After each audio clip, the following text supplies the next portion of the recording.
for your Hey contribution everybody, to this welcome to the radio station. Suzette Speak Show live behind the scenes. I'm in the studio with two fabulous gentlemen. We're going to be talking about the role of fathers in the community today and absentee fathers in particular. So if you've been impacted by or have a lot to say about the role of fathers, particularly in the Black diaspora, this is the show for you. This is Suzette Speaks Live behind the scenes. I'm going to go live on Facebook now.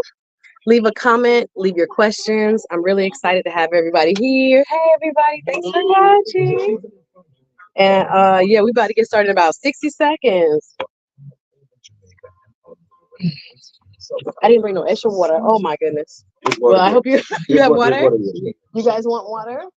Should I grab it real quick? Yes, you can if you want. It's right there. It's on the floor now. Okay, cool.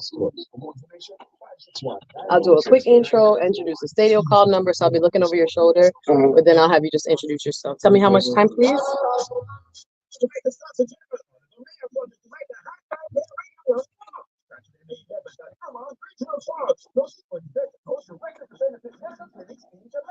Register online at JamaicaHighFiveKRun.com. That's Jamaica Hi5K Run.com. Corporate celebration features live entertainment, refreshments, and prizes. Sponsored by Grace Foods and the Jamaica Tourist Board. Hosted by Mayor Wayne Messer and the City of Queens. Thank you for your contribution to this radio station.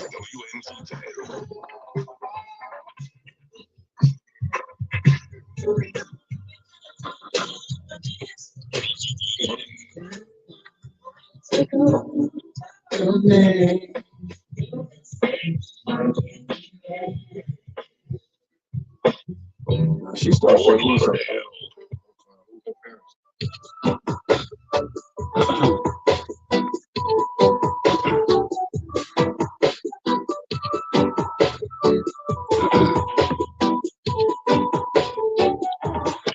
Yes, indeed. It's that time once again for Suzette Speaks Live. Greetings and welcome. Hey, good afternoon, everybody. It's Suzette Speaks on your radio. Suzette Speaks Live every Thursday and Friday, 1 p.m. to 2 p.m. on Voice of the Caribbean, INI Radio. I have some special guests with me today. We're going to be talking about the role of fathers. If you have had your father in your life, you know you are blessed. But right now, there is somewhat of a crisis going on, and the impact of not having a father. We're going to be talking about that with two gentlemen who have been dedicating their life's work to helping to create and rehabilitate fathers, absentee fathers, and trying to get them to reconnect with their kids. And I want them to talk about their organization. They got a big event coming up, y'all. I have a couple of food for thought, some statistics here. Here we go. But if you're listening, tell a friend to tell a friend. Go ahead and let them know we're live. 102.14 Lauderdale, 94.3 MIA in the building, 102.3 North Miami, Hollywood, 99.7 Orlando, and of course, 𝙑𝙤𝙚 Port St. Lucie. We couldn't leave you out. 105.3 Suzette Speaks Live every Thursday and Friday on Voice of the Caribbean, INI Radio. Well, like I said, I was looking up some statistics, and I was really shocked to see the impact of fatherlessness now. And we know that according to the census, about 19.7 million kids a year face growing up without a father. So we are looking at what is that impact? Well, we know that when there's no father in the home, there's a lot of impacts that happen with the child. And we can see it in the rates of poverty. People who grow up without a father are 4 times the United States more likely to be at risk for poverty. When it comes to young girls, there's a 7 times more likelihood that they may fall pregnant in their teenage years, as well as not graduate. 2 times more likely not to graduate. Kids without a father are more likely to get involved in drugs and other things, carrying weapons, etc. I could go on and on. I don't think I need to describe the problem as much as we need to get to the solution. That's why these two gentlemen are here with us today. When we think about, especially, you know, those who are incarcerated, 92% of the parents who are incarcerated are men. So we do have a serious issue. And I hope that these gentlemen who are here from a group called Fathers MIA, now it doesn't mean what you think it means, okay? We're going to let them explain. But Mr. 𝙏𝙗𝙚 Hawkins and Mr. Robert Jackson are the co-founders of this amazing organization. And we're going to have a real conversation, y'all, about fathers and fatherhood. And really my question today is, do we, especially in the Black diaspora communities, value our fathers and the role that they should play? Oh, y'all looking at me funny. Okay, y'all gonna call in though. You can reach us here at the studio with your opinion on today's topic, 850-446-0562, or you can follow me on social media, Suzette Speaks, 1Z, 2 T's. You can get right in touch either on my YouTube. We live on YouTube, y'all. We live on Facebook as well as the station's website. So you can watch while we are chit-chatting here. But first, let me let these gentlemen introduce themselves. Wagwan. Wagwan. I don't know that they have any island roots, but hey, we all part of one big human family. So welcome. Thank you, Miss Suzette. We appreciate you having us here, and we just want to say hello to our South Florida audience and Caribbean audience and everyone up the East Coast. Of course, we are all affected. We all, want to bring hopefully kids and their dads together. That's what this show is dedicated to, y'all. So if you can pull up, if you eating lunch, enjoy it, but listen in, tell a friend and tell a friend. I Radio, Suzette Speaks is live. So first of all, please introduce yourself. You go first, please. Hi, my name is Bernard Hawkins. I am the president and founder of Fathers MIA. And I'm Robert L. Jackson III. I'm the co-founder of Fathers MIA. Fantastic. Yeah, so like Ms. Suzette stated previously, Fathers MIA, it doesn't stand for Father Missing in Action, but it stands for Fathers Motivated, Involved, and Active. Oh, let's go. So we want to move fathers that are missing in action to motivated, involved, and active. I love that. So motivated and involved and active. Let me get it right, y'all. Get it right. Fathers MIA is in the building, and I'm really grateful for both of these gentlemen and the work that they've been doing when it comes to trying to heal our communities. Again, there are many of us, through no fault of our own, didn't grow up with a father. Again, right now it seems like there may be a luxury in having a dad, especially when it comes to families in the Black diaspora. But we want to change that. We want to make sure that no matter who we are, and the circumstances around conception often have a lot to do with it. So we're going to get into it, y'all. We're going to get into it, because we're not going to play games and act like everybody, everything is hunky-dory and everybody, makes great decisions in their lives, or even are compatible, really. Because sometimes you just be with the wrong person. Let's just be real with it. So it all goes back, though, to the kids and what the kids have to experience. So I know, Mr. Hawkins, you have a personal connection to this work. Tell us a little bit about your personal story. Yes, I was adopted at birth, so I didn't know my biological family until the age of, I think I met my biological family when I was about 29 or 30, somewhere in there. But I grew up with those abandonment issues. People don't realize whenever kids do not have their fathers in their lives, there's a lot of baggage that comes with that. They have abandonment issues. They have anger issues. They have behavior disorders. So all this comes along with that. So I did not have my biological parents in my life, but I did have some wonderful parents that adopted me. But you always wonder in the back of your head, where did I come from? And who is, what is my background? And a lot of kids nowadays, they don't know where they come from, don't know who they are, because of the fact that the fathers are not actively involved in their lives. So with that, we had to start this organization. I love it. And thank you for your openness to share your journey, because I was at a hearing here in South Florida Tuesday with Congresswoman Debbie Wasserman Schultz. Y'all, I actually host events around politics. Y'all know I'm moderating something for the Brothers of Phi Beta Sigma, Rho Chi chapter coming up in 2 weeks from now, Meet the Candidates Forum. So I'm always going to give y'all the meat and potatoes when it comes to what's really going on in our community, right? So went to this open forum. It was a U.S. House Democrats steering committee on reproductive freedom. And I thought I knew about, in Florida, we just had a Supreme Court ruling that said now there's a 6-week ban. We're not going to go too deep in 30 days, less than 30 days now, for women to be able to choose their right to terminate or not. And then it will be on the ballot November 5th, though. They also threw us a bone, right? It will go back to the voters November 5th. When we go to the polls for the presidency, you will have Amendment 4, which is, again, whether to put an enshrined right of a woman's right to choose in the Constitution of the state of Florida. So that's one thing. So at this hearing, not to digress, I listened to a woman who adopted children. And she talked about how, especially when we talk about, and I'm not going to get deep into the pro-life, et cetera, whatever, but people always say, adoption is as if it's like this end-all, be-all, perfect remedy. And she has adopted 2 kids because she was not able to conceive because she had endometriosis. And a lot of women, especially Black women, suffer from endometriosis, polycystic ovarian disorder, all this other stuff that sometimes prevents us from conceiving. Anyway, she adopted 2 kids, and she said, I did my research. I talked to a lot of adoptees, but there's a lot of trauma that goes with adoption. And people don't talk about the trauma. They like to say, okay, we made a perfect family. Everybody's good. Problem solved. And then the kids still grow up. And sometimes, again, no matter what the love and how much love you give them, it's still going to be some kind of, it depends on individuals, trauma.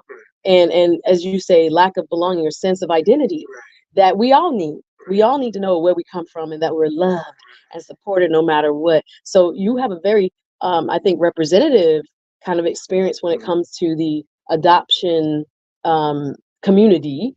And I do think we should also, consider what happens to the adoptee, when it comes to fatherhood. So you are now, though, you guys have formulated an organization to put fathers at the forefront. Yes. And I do think, hello, y'all, we lost our way a little bit when it comes to what we think the role of men should be in our households. And we can go deep into why, but I don't know if we have time. But tell us about how you see the current state of fatherhood, especially in the Black community. Robert, you want to take it? Well, one of the things that I see is based on generation. Back in the day, and so I'm going to use different lingos to talk about different things and say different ways of saying it. But years ago, when our grandparents or our fathers and mothers grew up, it was more of a understanding that there was a significant part that male was respected, honored, regardless of what they did, how they did it. It was a respect, it was an honor, it was aware that male was needed, the father was needed in the home. So now we're in this new era or new dispensation, so I can say this new time where the role of the male has just been really leaving. People not respecting and honoring, for whatever reason, how important the father is. And I always say this, and I give this analogy, and it comes by building a home.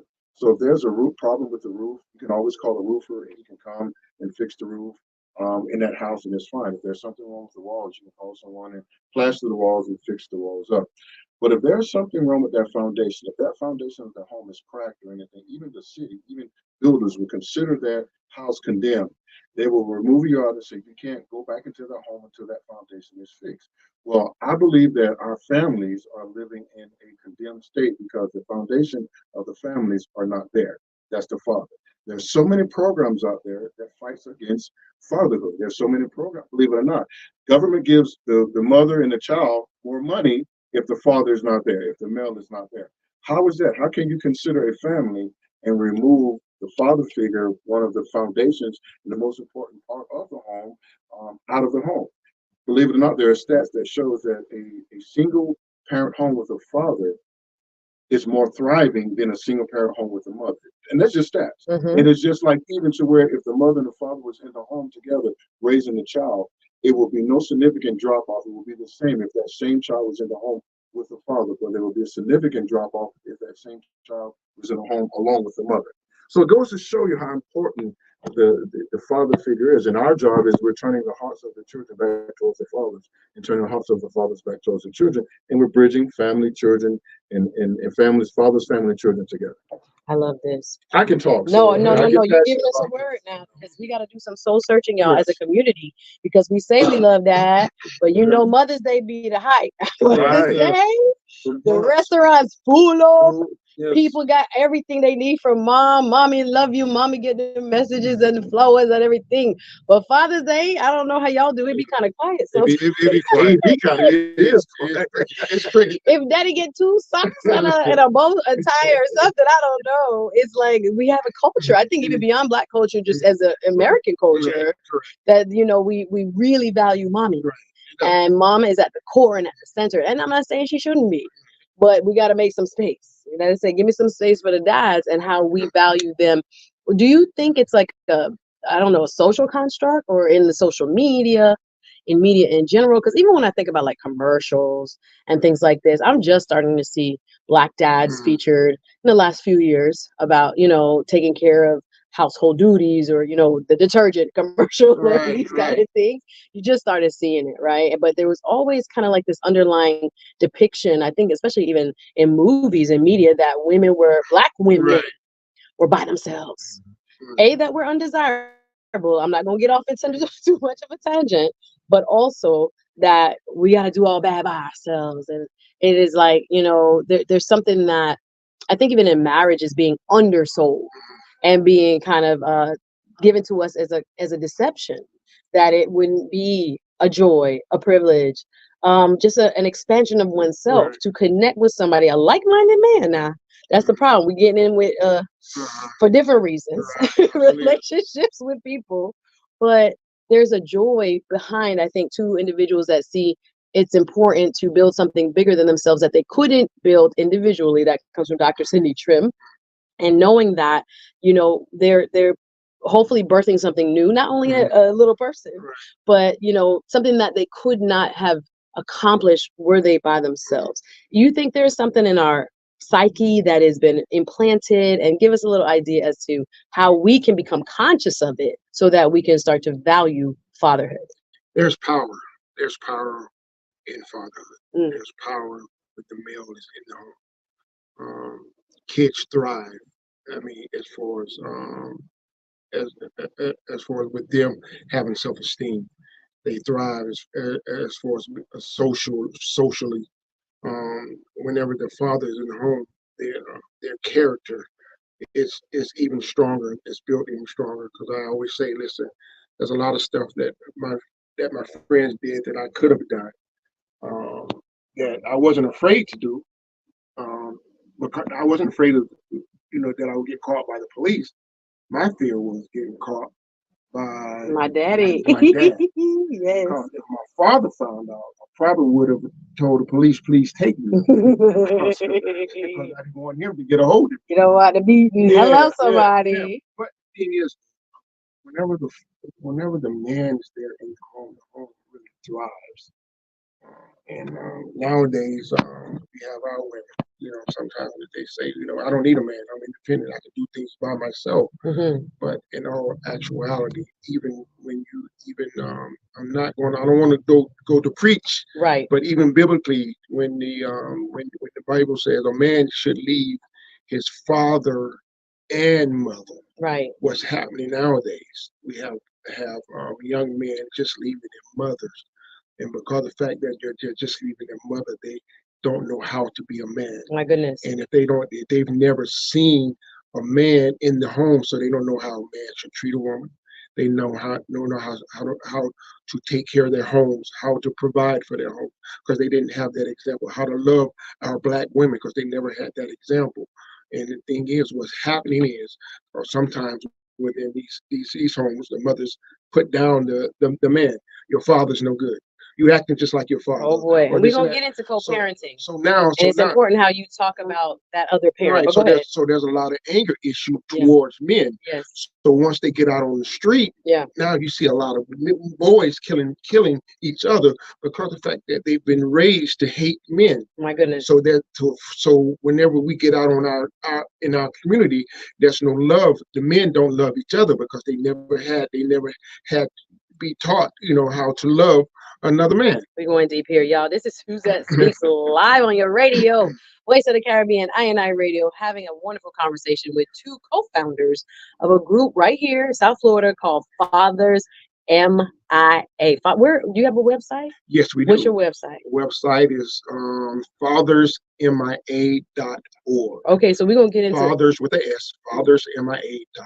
Fathers with an S, MIA.org. We want people to, be able to access the wonderful programs, and we're going to get into some of the programs that you offer so that we can serve the people, because you're really about service, which I really, Yes. I love that you have some volunteering going on. I read the website was really to let me know the mentoring you guys got going. Mentoring for men, grown men. Grown men too. Yes, yes. Grown men need some mentorship. Hello, somebody. Because again, there's a lot of us, and this is show. I got to be conscious of my people, because I know there's some of my best friends didn't have their dads in their lives, and this is not a show to condemn. No, right? We're not condemning. And especially when I know reasons why things don't work out in relationships.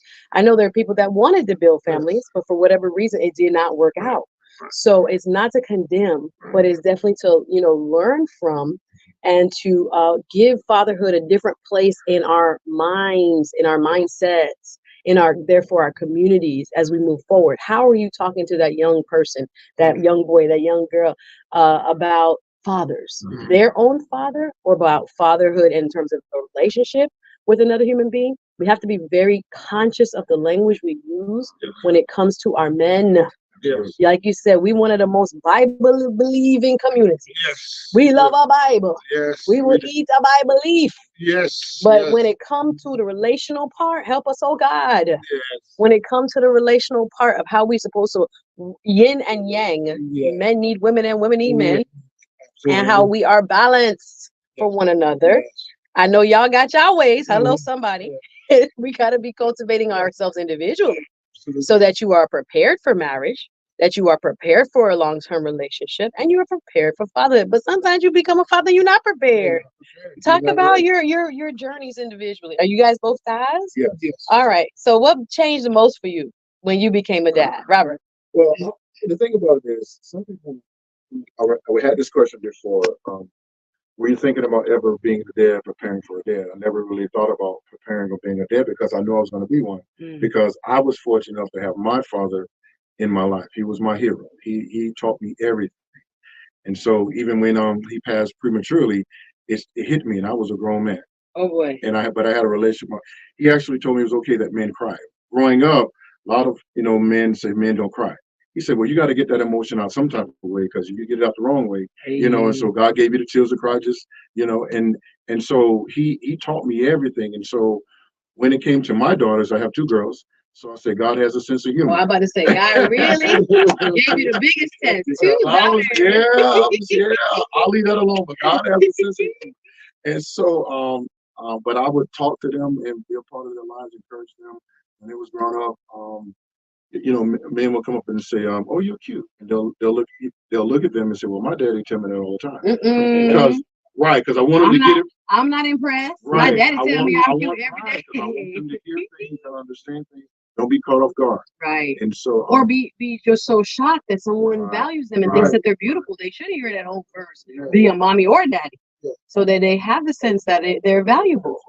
I just want to say this, if I can. I want the men to understand, even society to understand that we understand. So there has been some things that has been put in place specifically to castrate the black father, if I can say that. Okay. And so we do understand that. And so our job is to help remove those barriers. Give us an example. Well, say for instance, well, even back in, just go far as back in slavery.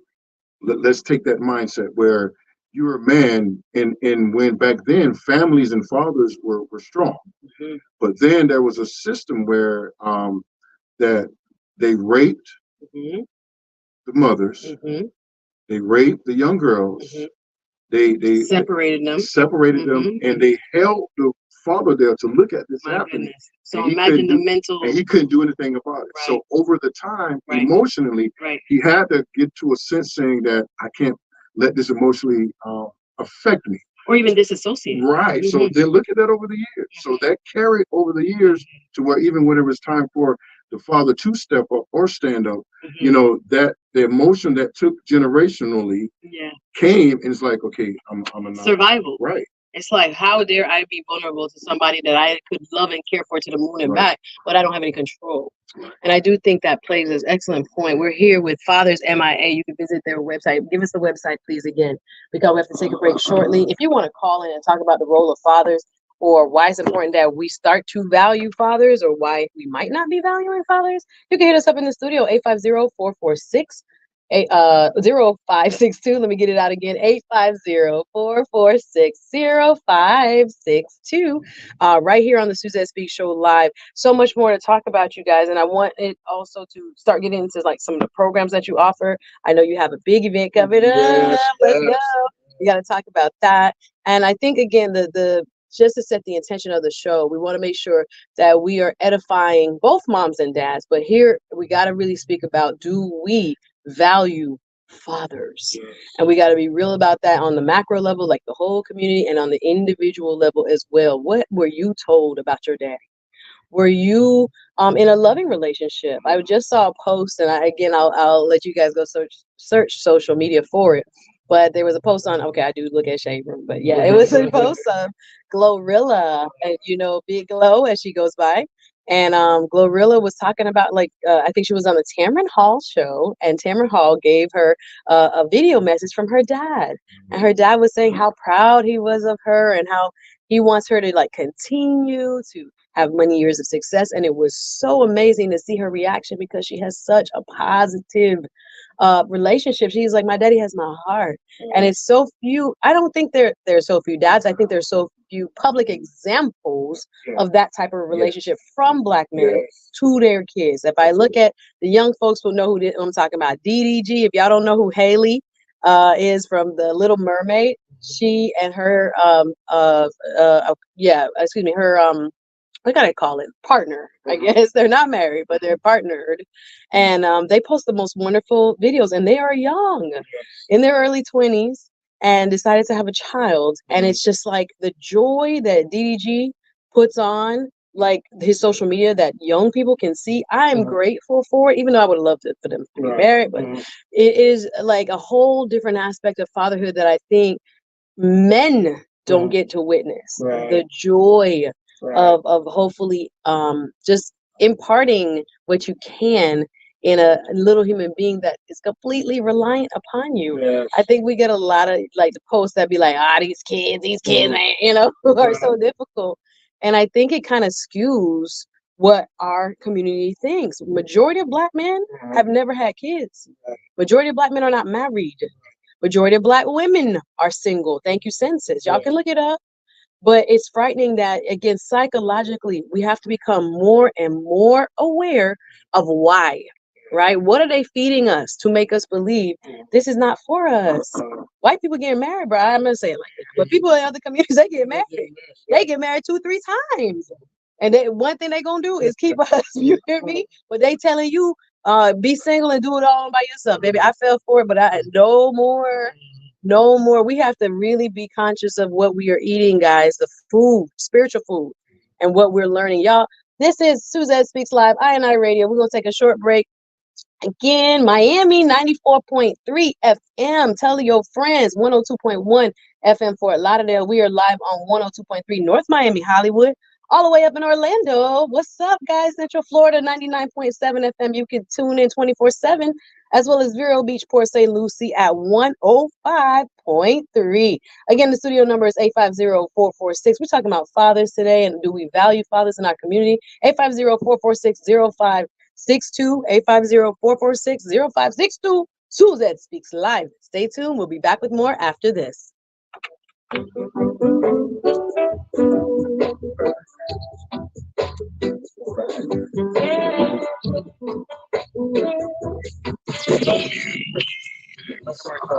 Perfect. Can you do some video with your phone? Separate? What kind of phone you have? That's okay. What phone you have? You have an iPhone? You have an Android or iPhone? Okay. Take some video. Just stand up right now. Go to your video, like on your camera, and we're gonna look at each other, and you're gonna walk around. So we can look at the social media. Shout out to the social. Shout out.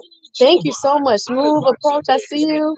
Thank you. Nice to have you. If you're watching on YouTube, this is behind the scenes, y'all. I would have better cameras and better lighting. Just hello to you. I'm glad you're here. Wonderful 34. How you doing? Glad you're here. I'm grateful for everybody watching on Facebook and on YouTube. Appreciate y'all. If you're listening in Miami, Fort Lauderdale, you know where to find me. All right. This is Suzette Speaks Live. Excited to be on the radio here, y'all. Every Thursday and Friday, 1 to 2 p.m. This is fantastic. You guys are amazing. Do you want me to do it or you want me to show you? Just put where your camera at? Where your camera at? Yeah, then just hold it, but go on me and him like we're talking. So stand up. You can stand up by like where the thing is. No, you can move around. We're just trying to get good. But make sure you can see me. Don't get all of just the mic. Or you can just move left to right while we're standing here. That's fine. You guys, I'm directing some social media posts. Yeah, I don't have any more space. That's okay, but I'm so grateful that we're here with you guys. From what you started, hold the video and go. Okay, ready. I'm so grateful that you guys are here. I'm so excited for what Fathers MIA is doing. Again, this is a much needed conversation in our community when it comes to fathers and what we really believe about fathers. Because right now, it's a semi-crisis level, and you know, we got to really be conscious of what is being fed to us, especially in the Black community, about our fathers. Yes. So I'm grateful that you guys are doing the work that you're doing. Yeah, please, because the audience does need to listen to and hear what's the real state of affairs. Because I love what you guys are doing when it comes to the mentorship of dads.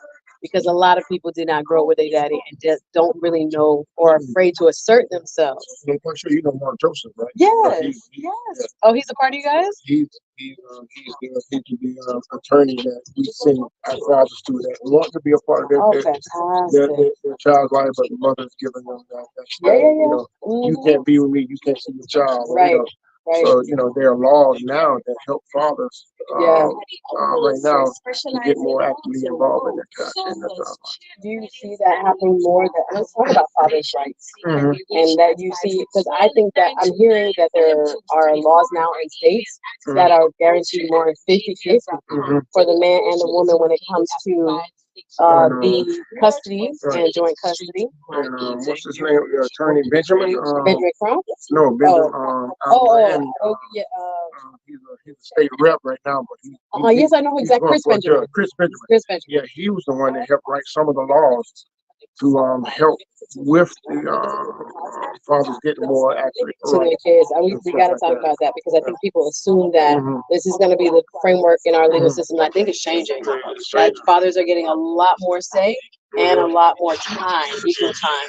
All right, we getting ready to go live. You ready? Can you put on your headphones? Thank you.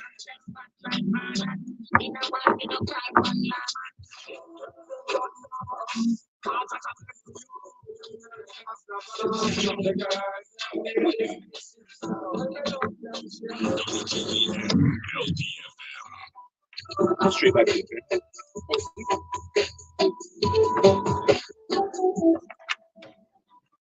Hey everybody, this is Suzette Speaks Live. I hope you are enjoying the conversation, y'all. We go deep.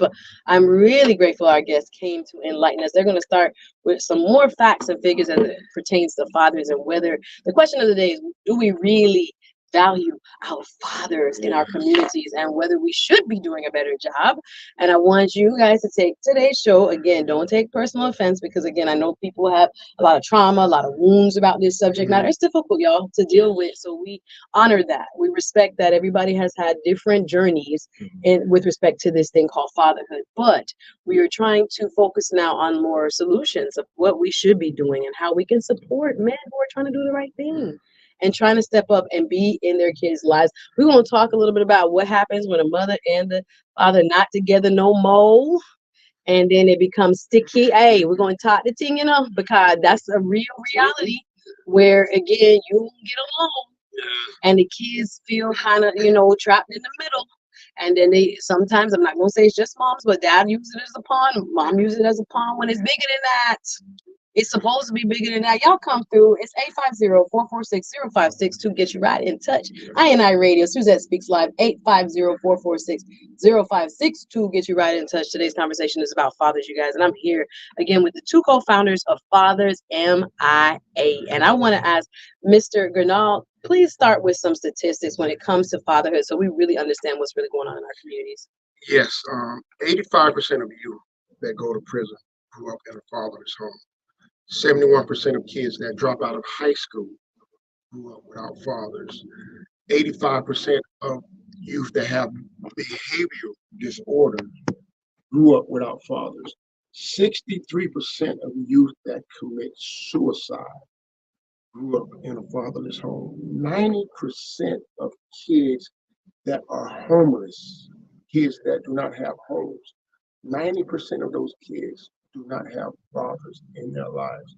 Now, tell me, do you think fathers are important? Oh my, oh my. Fathers are important.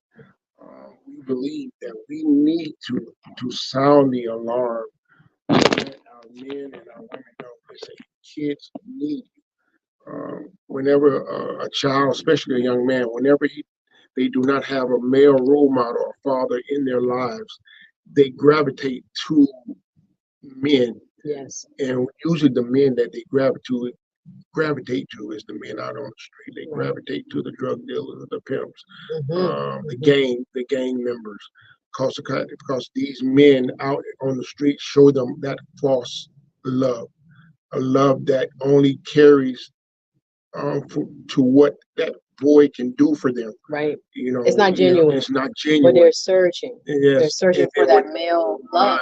And whenever you can no longer do anything for that person, they leave you by the wayside. Yeah. And also with our young women do not have their fathers in their life. They go searching for that love, that a man that the man that they think that will give them the love that their father should have given them. So they search for that, and they usually end up with the wrong man. I always tell fathers, listen, do not be the first heartbreak that your daughter experiences. My Lord, this is deep, y'all. I'm so grateful that they're here. Fathers MIA in the building, you know. So tell me more about the programs as far as like mentorship and what you offer to fathers. One of the things is that we offer a 8 weeks course or 12 sessions. It depends on how we can, twice a week, once a week, or 4 hours on a Saturday. But it gives the fathers the tools that is needed for them to make sure that they feel comfortable being a part of the child's life. We want to make sure that they don't bring devastation to the child twice. So they're going to have to know how to deal with some of the hurt, the pain, some of the rejection that the child may even give them trying to get back into their lives. So we have a course where we teach them the role of a father, what it is to be a father, what it is to be a man, understand how to communicate, how to talk, how to be nurturing. Some of them may not having been fathered by fathers themselves, and they may not know how to be a father.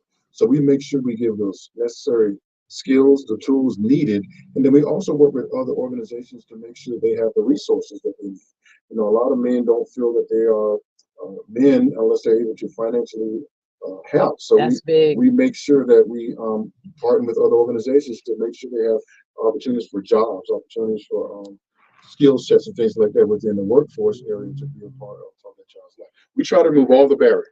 Yes. So there we remove all the excuses that may come up and saying that prevent them from being motivated, involved, and active in their child's life. So I'm really grateful that you are doing this kind of parenting classes, if you will, because it sounds like, again, there are so many people that want to step up, want to be good dads, don't know necessarily how, or have been removed from the child for so long. Talk about that process of reconciliation, because I think sometimes, especially if there's distance between the mom and the dad, the child feels it in a very emotional, even spiritual way. And there's a lot of self-blaming children do. Again, if they only have one parent telling them one version of one thing, and then the other parent can be ostracized. How do you go about dealing with that emotional and spiritual part of reconnecting a dad who may not have been present throughout the child's life thus far? How do you go about helping them to understand how and what can they do to reestablish a connection if they've been estranged?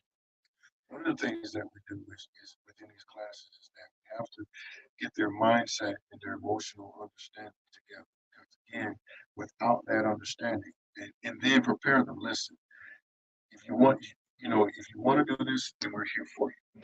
A lot of times, we'll reach out to a father and he'll just say no because of the relationship that they have with the mother. doesn't want to be a part of the child's life. So that's why we have the mentorship for the fatherless, the children that experience the fatherlessness, because when the father, for whatever reason, doesn't want to or can't, Right. you know, we mentor the children in that area too and be their father figures. Oh, wonderful. But with the men, so we have a two-part that we do. So with the men, we got to get their mindset ready and understanding. So whatever preconceived notions or preconceived understandings that they've had, even their experiences of what they've seen, what they've been through, we have to remove all of that and just show them and instruct them the right way and the right references. And with that, it's challenging because if I can say this, with my oldest daughter, I went through that challenge where the mother and I were together, we were married, things didn't work out, and then it affected our daughter tremendously, even with her identity crisis. She was with me one way, and she was with her mother another way. So that affected her tremendously to where she had to wear certain things with me because I was certain there. clothes, certain rules. It was you and having it. You know, with mom, you know, nothing against mom, just a little lenient Yeah. and more being friendly. Right. Well, I'm there. Right. I'm not going to be your friend. I'm going to be your protector. I'm going to be a function in your life. Right. So when you A are leader. right, A so leader. which is the function. So when you're a function in a person's life, you are leading, you are guiding. You're not trying to be the friend. You are protecting. You are provider. You are bringing provision. So all of that, explaining that to my daughter. She understood it now. She's fine now. Yeah. But growing up, she didn't understand. I bet you them teenage years might have been. She fought real hard. You know? Yeah, she leaned more towards the one that would give allow her to because there's a battle in the middle too, because the mother and I wasn't getting along. So and so the mother would do certain things and to spite me, if I can say that. Nothing. No, we gonna keep it real. I Radio, Suzette Speaks Live. We're with Fathers MIA, because a lot of people can relate. Thank you for sharing that. A lot of, because we're not gonna pretend like there are a lot of relationships that end up broken and they weren't intended to be long term, right? Let's just be real, and that people may not be as compatible as they thought they were initially. And so here we are, two adults. We have a whole human being though that needs us, and I think we need to talk more about like co-parenting in a healthy way, because no matter what, in the scenario you just gave, no one should be using their kid to get back at the other parent. And if you're doing that, stop. Please. It's about the kids, and it's not only, let's get into it, the finances, because where men have had a struggle, and I do think that has contributed to some of the lack of being able to establish a leadership role, is the financial piece. When we say stay in school, when we say focus on how you're gonna break bread, it's a lot of pressure, even more now, and it's more expensive to raise these kids. So when men don't have a solid footing and foundation on how they're going to make a living, it can affect their role, or in their partner's eyes, their role. Like, oh, you're not paying for this, you can't see your kid, you can't do this, you can't do that. So it can get very sticky, but we as a community have to start to realize what effect it has on the next generation, first and foremost, and talk a little bit more about what you're seeing, especially like in the court system. Because once upon a time, guys, I mean, you still have, some would argue, a bias towards moms, and that moms will more likely get, if people are divorced. Okay, well, you said it. Okay, where there is a presumption that a mother should have more time with the child, more access, the primary responsibility for raising the child. But are you guys seeing different trends? Because I know a lot of brothers who are filing for the joint custody and trying to get back their rights. And talk about that. What are you seeing in the community? Yes, I would just want to say, thank you to Christopher Benjamin out of Miami. I think he's a state rep. He's a state rep. Yes, he went and fought for the rights of fathers. Right now in the state of Florida, fatherhood rights are starting to change, starting to shift. Used to be, if something happened to the mother, the kid will automatically go to the grandparents on the mother's side, or the sister, the aunties, or whatever on the mother's side. But now, if the father is actively involved, now the father has more rights and more say in his child's life. So now, listen, if you're actively involved and if you're doing the right thing, it would even help lower your child support and everything. I have heard of men putting themselves on child support. Yes. So in order to establish parental rights. So right now, it's your parental rights are right now in the state of Florida is starting to become even better for the men. All right, we're not gonna give legal advice. But No, go no, ahead, no, go no, ahead, no, go no. ahead. I'm not gonna give him any legal advice. But right now, our fathers sometimes they stay away because like that the mothers are keeping people away. Oh boy. It's not the fact that they want to be away. Mm. You know what I'm saying? The mothers, some mothers do not give their child's fathers the right to see them, or either whenever it's time for them to pick their child up, all of a sudden now the mother's a no-show, the child's a no-show. So it goes both ways. Right. So that's why our organization is fathers motivated, involved, and active, not just fathers missing active. So we want to celebrate those fathers that are actually doing the right thing. Right. And we want to help those fathers that are not doing the right thing, motivate them, challenges, or having challenges. Yeah. Tell me about some success stories through your organization. Like, where have you seen the best impact?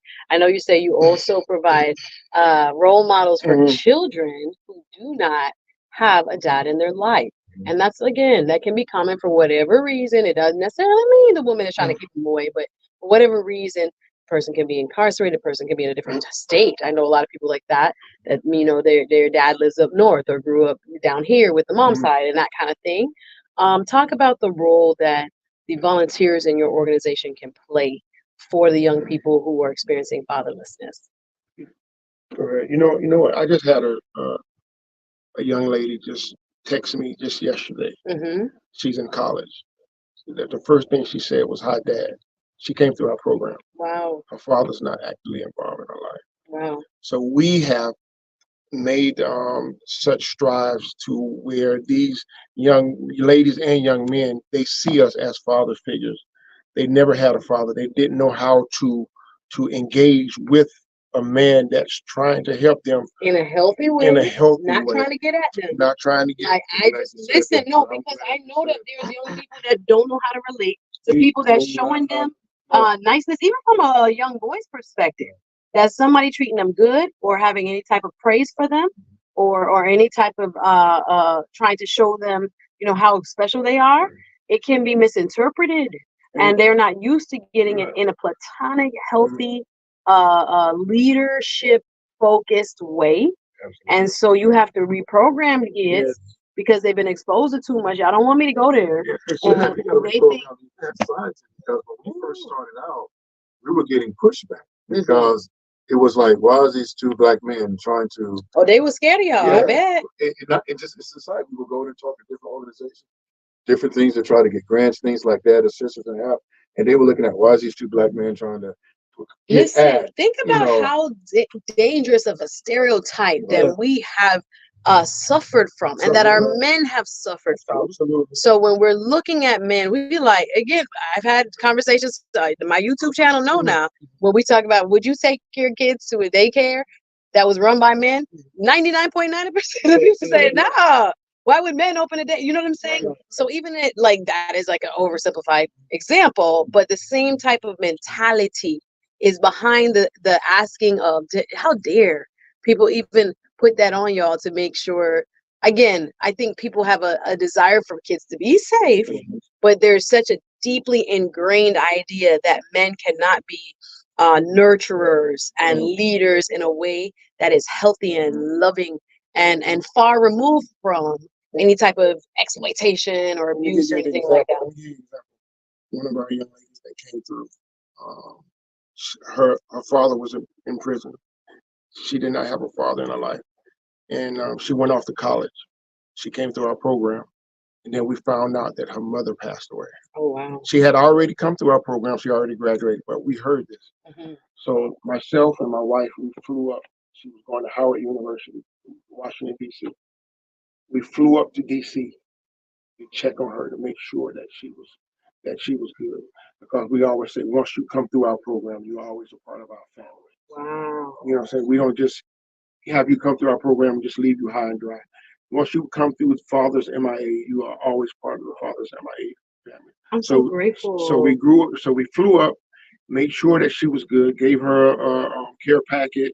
We checked on her to make, me and my wife, we made sure that she was emotionally and financially, set for that time that she was at. So we made sure that she was okay. So listen, there are vetted programs, guys, that we have in our community. And again, I know we're so much about, teachers these days and what's happening, unfortunately, in our schools. And sometimes we see all these stories and everybody thinks everybody's an abuser. And so we're afraid. So I get that, parents. I get that. But we also need to be aware that there are people who are doing the work, the selfless work of standing in the gap for young people who do not have the role models that they need present. And I'm so grateful to hear you guys as an example, because guess what? There's more kids that don't have fathers than do in our community. Right. So it's gonna take some of us, some gentlemen like yourselves, who have the capacity to give more than to their own household. I think that is so honorable, because not everybody can do it. And the fact that you are willing to do it, to go beyond just your own kids. That's really what it's going to take to get this whole society back on track, because there are going to be people who are suffering from the traumas of not having a dad, but they become adults, and it's better. Who was it? Frederick Douglass said, "Better to fix the child than to have to mend the broken man." And there's a lot of broken grown-ups, as we know. Just live a little, just walk around a little, and we have all this baggage and all these I call it scar tissue that can really impact us, and we want to avoid the scar tissue or help to remedy it, start to address it as early as possible. And thank goodness, through your wonderful organization, FathersMIA.org, y'all, FathersMIA, for y'all to get more information to see if there are parts of their program that can serve you, or if you know young people that can benefit. Now, y'all have a big event coming up. Yes, we do have a huge event. We have a huge event through our youth empowerment program. It's called As We Honor You. It's a gala where we have a young individual that have come through our program. We have been mentoring these young people for at least 8 weeks. Seniors and actually high school, especially our young ladies who will probably never get a chance to do a father-daughter dance. What we do is we partner with first responders, police officers, and firefighters. They take the place of these young ladies' fathers for one night so that these young ladies can do a simulated father-daughter dance. Y'all gonna make me cry. And at the end of the night, we give away scholarships to our seniors. But before they even touch the gala, we definitely impart into these young people's lives. We have all sorts of sessions. Mr. Jackson, you want to tell them a little bit about the session? A few sessions that deal with just life. And one of the sessions we take them through is a motivational session. Figure out and understand who you are, your identity, your purpose. You're here for a reason. And then we take them through sessions as far as etiquette session. We have actually Zakira? She does the etiquette session. She's wonderful. She does the etiquette sessions with the young ladies and young men, and not just how to handle themselves at a dinner table, but just how to talk, how to communicate, how to introduce yourselves. All of that. Basic etiquette. Right. Yes. And then we deal with human trafficking. We deal with date violence. We deal with violence and dating. So many things that we take them through.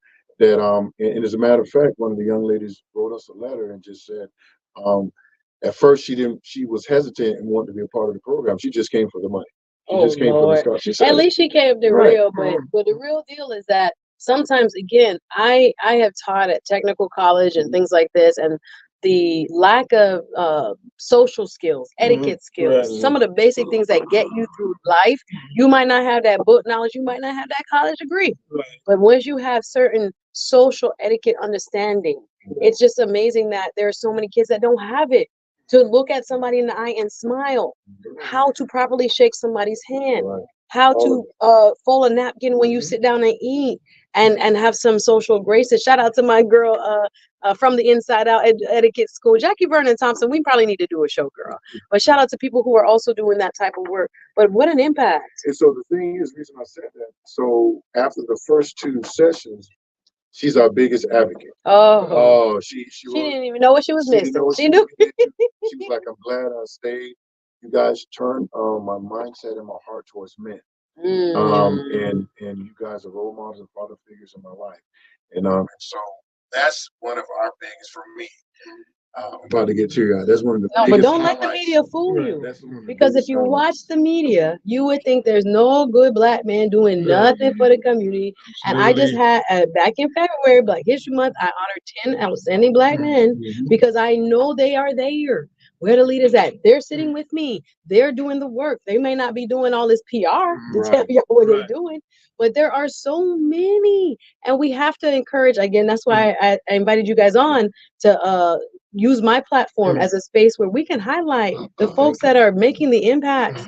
People have to be, on these front lines. Any black folks say they tired. It's not to be tired because we are under attack. Yes, we're When it sounding comes the to alarm. yes, We when it want comes sound to the alarm. our families and they are the building blocks of our communities, we got to pay attention. We got to know what's going on, and I'm grateful that you guys are doing the work and having the impact. Any other stories? We got about a minute left. Y'all want to call in? Y'all are quiet on the phones today.